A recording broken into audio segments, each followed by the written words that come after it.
কতগুলি কথা রয়েছে ইসলাম বিরোধী কথা আমাদের সমাজে, সেগুলি থেকে বাঁচতে হবে। যেমন আমাদের সমাজে বলে আল্লাহর বিনা হুকুমে গাছের পাতাও নড়ে না।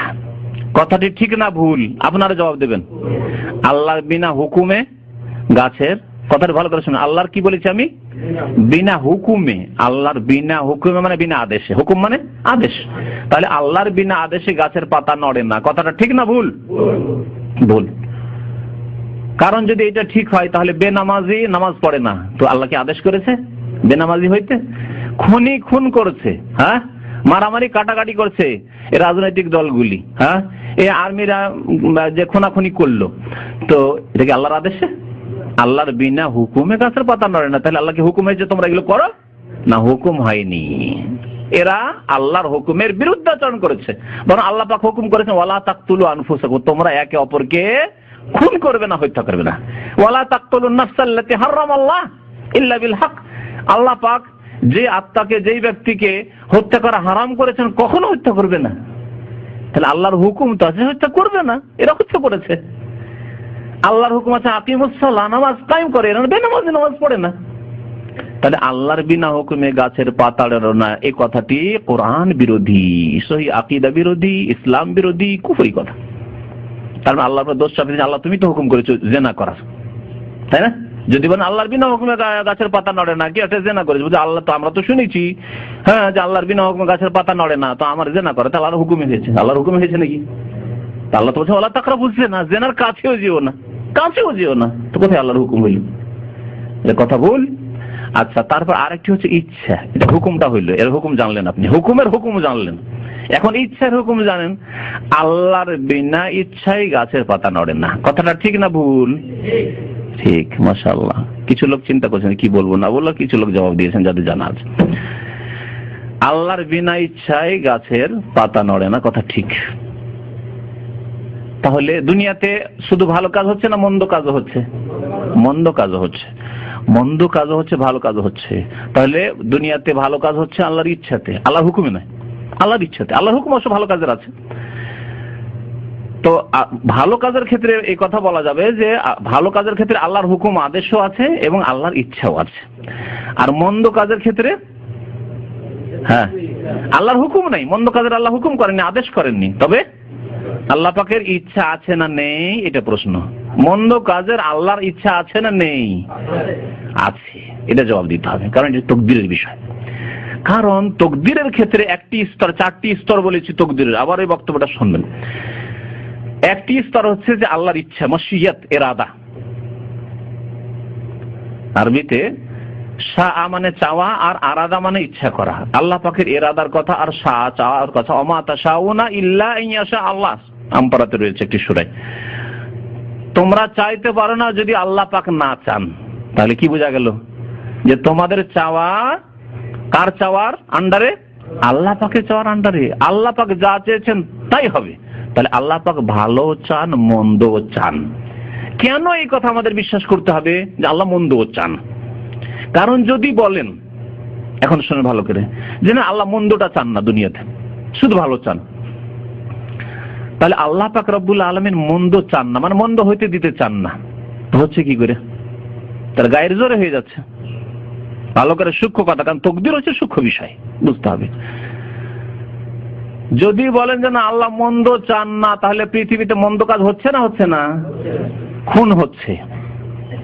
আল্লাহ চান না, তাহলে আল্লাহর চাওয়ার বিরুদ্ধে হয়ে যাচ্ছে, হ্যাঁ, আল্লাহর ইচ্ছার বিরুদ্ধে হয়ে যাচ্ছে। ইচ্ছার বিরুদ্ধে যদি কোনো কাজ হয়, যার ইচ্ছার বিরুদ্ধে কাজ হয়ে যাচ্ছে অথচ তিনি চান না, তাহলে তিনি অপারগ কিনা বলেন? আপনাকে আপনার পরিবারের দিচ্ছি, একটা উদাহরণ দিচ্ছি।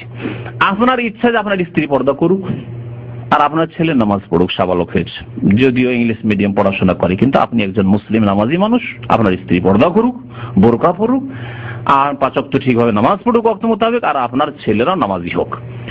আর ফিল্ম টিলিম যাতে আপনার বাড়িতে না দেখে। টিভি যদি দিয়েও থাকেন, বলেছেন যে শুধু খবরটা শুনবে, অনেকে আছেন এরকম, টিভি দিয়েছেন, কিন্তু আপনার ইচ্ছার বিরুদ্ধে হচ্ছে। আপনার স্ত্রী পর্দা করে না ঠিকভাবে, পর্দা করলে চেহারা খুলে যায়, আধা পর্দা। আপনার ছেলে নামাজ পড়ে না ঠিকভাবে, মাঝে মাঝে পড়ে, মাঝে মাঝে ছেড়ে দেয়। তারপরে বলেছেন যে খবরদার ইন্টারনেট খুলবে না, হয়তো ইন্টারনেট আছে, ইন্টারনেট খুলবে না তোমরা, আর খুললেও খুব জরুরি যেটা সেটা, কিন্তু না, ও ইন্টারনেটে অবৈধ সাইটে ঢুকে। তা আপনার ইচ্ছার বিরুদ্ধে হচ্ছে না হচ্ছে না? আপনি উপদেশ দিচ্ছেন, স্ত্রীকে টেলিফোন করছেন খবরদার পর্দা করবে, ছেলে মেয়েকে উপদেশ দিচ্ছেন নামাজ পড়বে, ইন্টারনেটের খারাপ দিকে যাবে না কারণ চরিত্র নষ্ট হয়ে যাবে, তারপরে শুনে না। তাহলে আপনি এখানে পারক না অপারক? অপারক। ট্যাকল দিতে পারছেন না, সামলাতে পারছেন না, কন্ট্রোল করতে পারছেন না, আউট অফ কন্ট্রোল হয়ে গেছে, আপনার আয়ত্তে নেই, আপনার শক্তির বাইরে চলে গেছে। আপনি কি ভাবছেন যে আল্লাহ পাক যিনি রব্বুস সামাওয়াতি ওয়াল আরদ, যিনি রব্বুন নাস, মানব সকলের রব, মালিকিন নাস, ইলাহিন নাস, যে আল্লাহ পাক রব্বুল আলামিন সারা বিশ্ব জাহানের মালিক, তিনি অপারগ হয়ে গেছেন, তার ইচ্ছার বিরুদ্ধে হয়ে যাচ্ছে, ইচ্ছা করেন না, তাহলে জেনাকারীরা মানে আল্লাহর কন্ট্রোলের বাইরে চলে যাচ্ছে, কন্ট্রোল করতে পারছেন না, খুনিদেরকে আল্লাহ কন্ট্রোল করতে পারছেন না, জালেমদেরকে আল্লাহ কন্ট্রোল করতে পারছেন না, বেনামাজিকে আল্লাহ কন্ট্রোল করতে পারছেন না, সেজন্য তারা আল্লাহর আয়ত্তের ক্ষমতার বাইরে চলে যাচ্ছে বলবেন না? তাহলে আল্লাহর ইচ্ছা আছে, এই জন্য আল্লাহ পাক বলেছেন ওয়ালাউ শাআ লাহাদাকুম আজমাইন, আল্লাহ যদি চাইতেন বাধ্য করতে তাহলে প্রত্যেককে হেদায়েত দিতেন, কিন্তু বাধ্য করে হেদায়েত করলে কোন যুক্তি থাকবে না, তাহলে জান্নাত জাহান্নামের কি ফয়সালা? বাধ্য সে পাথরের মতো হয়ে যেত। আল্লাহ পাথরের মতো করেন আমাদেরকে, হরকতের তৌফিক দিয়েছেন, হরকত করে তুমি ভালো হও, হরকত করে খারাপ হবে হও। আল্লাহ পাকের ইচ্ছার কথা তাহলে ভালো মন্দ উভয়ের ক্ষেত্রে বলবেন, না হইলে সমস্যা সৃষ্টি হবে তখন কুফরির। আল্লাহ পাক তাহলে অসহায় হয়ে পড়েছেন, সামলাতে পারছেন না আল্লাহ পাক। বুঝা গেছে? আল্লাহ পাকের ইচ্ছাকে ওলামারা দুই ভাগে ভাগ করেছেন, একটা হচ্ছে ইরাদা কওনিয়া, ইরাদা শারঈয়া। হ্যাঁ, ইরাদা কওনিয়া হচ্ছে আল্লাহর সৃষ্টিগত ইচ্ছা, আল্লাহর সৃষ্টিগত ইচ্ছা, আর একটা হচ্ছে ইরাদা শারঈয়া, মানে আল্লাহর ধর্মীয় ইচ্ছা, শরীয়তগত ইচ্ছা। দুটো সংজ্ঞা যখন বুঝে নেবেন তখন বুঝতে খুব সহজ হবে। আল্লাহ পাকের সৃষ্টিগত ইচ্ছা হচ্ছে যে দুনিয়ায় ভালো হোক মন্দ হোক, তাহলে তো বিচার হবে, তাহলেও তো ভালো লোককে জান্নাত দেবো আর খারাপদেরকে আমি কি দেবো? জাহান্নামে দেবো, শাস্তি দেবো। না হলে কি যুক্তিতে এক দলকে জান্নাতে দেবো আর এক দলকে জাহান্নামে দিয়ে দেবো? অথচ দুই দলই ভালো, অথচ দুই দলই খারাপ, ঠিক না? সবাই খারাপ হলে একই রকম বিচার হওয়া উচিত, সবাই ভালো হলে একই রকম হবে। তো আল্লাহ পাকের সৃষ্টিগত ইরাদা কওনিয়া, সৃষ্টিগত ইচ্ছা হচ্ছে পৃথিবীতে ভালো মন্দ দুটোই থাক। আর শরীয়তি ইরাদা যেটা বলা হচ্ছে ইরাদা শারঈয়া, মানে আল্লাহর শরীয়তগত ইচ্ছা হচ্ছে যা শরীয়তের বিধানে আল্লাহ দিয়েছেন, তা হচ্ছে ভালো কাজের ইচ্ছা। আল্লাহ পাক আমার থেকে, আপনার থেকে, বান্দার থেকে ভালো কাজের ইচ্ছা করেছেন যে বান্দা তোমরা ভালো কাজ করে আমার কাছে আসো। জি, তো এইভাবে যখন বুঝবেন আল্লাহর ইচ্ছার বিষয়টিকে, তখন বুঝতে পারবেন আল্লাহ পাক মেহনত করতে বলেছেন, আর আল্লাহ পাক মানুষের প্রকৃতির স্বভাব সম্পর্কেও জানেন। সুতরাং যে আয়াতে বলেছেন যে আমি চাইলে তাদেরকে এক করে দিতাম, কিন্তু তারা সবসময় ইখতিলাফ করতে থাকে, ওয়ালা ইয়াজালুনা মুখতালিফিন, আল্লাহ বলছেন মানব জাতির স্বভাব হচ্ছে সব সময় তারা মতনৈক্য করতে থাকবে। ইল্লা মান রাহিমা রাব্বুক, তবে যাদের ওপর স্পেশাল আল্লাহর অনুগ্রহ রহমত হবে, আল্লাহর রহমত হইলে হেদায়েত হয়ে কোরআন সুন্নাহর পথে আসবে, এই পথের ওপর এক হইতে পারে, আর না হলে ইখতিলাফ মতানৈক্য করতে থাকবে। তাহলে মানুষের স্বভাব সৃষ্টিকর্তা জানেন, যাকে সৃষ্টি করেছি তার স্বভাব সম্পর্কে আল্লাহ পাক ভালো জানেন। আল্লাহ সৃষ্টি করেছেন, আল্লাহ পাক ভালো জানেন। সুতরাং আল্লাহ পাক মানুষের স্বভাব সম্পর্কে বলেছেন যে মানুষ সবসময় ইখতিলাফ করতে থাকে, মতানৈক্য হইতে থাকবে। আল্লাহ পাক যদি বাধ্য করে, ওই বাধ্য করার কথা একটু আগে যেমন বললাম, বাধ্য করে যদি করতেন যে জবরদস্তি, তাহলে আল্লাহর ক্ষমতা, আল্লাহর ক্ষমতার বাইরে নয়। আল্লাহ যদি বল প্রয়োগ করে এক করতেন, ত্যাগ করে দিতে পারতেন। আল্লাহ পাক বিগত জামানায় ওই বনি ইসরায়েলদের যুগে তুর পাহাড়কে উঠিয়ে তাদের মাথার উপরে নিয়ে চলে আসলেন, কখন যখন বদমাইশি করা শুরু করলো, যখন তাওরাত নিয়ে আসা বলছে তাওরাতের বিধিবিধান খুব মুশকিল, আমরা পারবো না। অথচ তার আগে তারা চেয়েছিল, আল্লাহ কি করলেন? মানো না হলে দিলাম পাহাড় বর্ষা একবার। তো ওইরকম যদি ফাসেক কাফেরদের উপর ওইরকম আযাব চলে আসে, তো সব দৌড় দিবে না মসজিদের দিকে? দৌড় দিবে না? দেখেন একবার কোন একটা দেশে যদি এরকম আযাব চলে আসে বেনামাজিদের ওপর, আর বেছে বেছে বেনামাজির বাড়ির ওপর, দেখে বেনামাজির বাড়ির ওপর পাথর বর্ষণ হচ্ছে আকাশ থেকে, আর নামাজের বাড়ি মাশাআল্লাহ একবার নিরাপদ। আল্লাহ পাক দেখাবেন না এরকম, কারণ আল্লাহ পাক এইরকম করে মানুষকে হেদায়েত করতে চান না। কিন্তু যদি আল্লাহ দেখান, তাহলে বেনামাজি থাকবে না? চিৎকার করে দৌড় দিও মসজিদের দিকে, নামাজির আগে বেনামাজি দৌড় দিবে আগে, ঠিক না?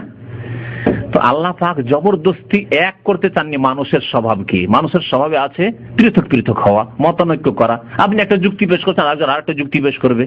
আপনি কোরআন সুন্নাহর এই রাস্তাকে মনে করছেন এটা ঠিক, আরেকজন বলছেন না না না এটা ঠিক। এইরকম করতে থাকবে। আল্লাহ পাক জবরদস্তি এক করবেন না, তবে আল্লাহ পাকের আদেশ যে তোমরা চেষ্টা করতে থাকো এক করার।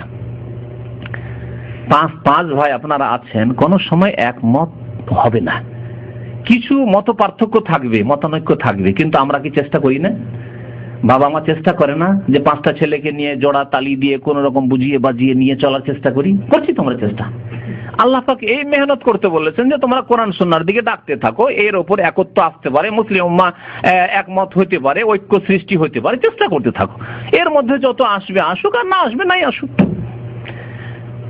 জি, আল্লাহ পাক মানুষের স্বভাবের কথা বলেছেন এবং আল্লাহ পাক মানুষের মধ্যে ঐক্য নিয়ে আসার, ওয়া আতাসিমু বিহাবলিল্লাহি জামিআন, তোমরা আল্লাহর রশিকে মজবুত করে ধারণ করো, ওয়ালা তাফাররাকু, বিচ্ছিন্নতা সৃষ্টি করি না, আল্লাহর আদেশ।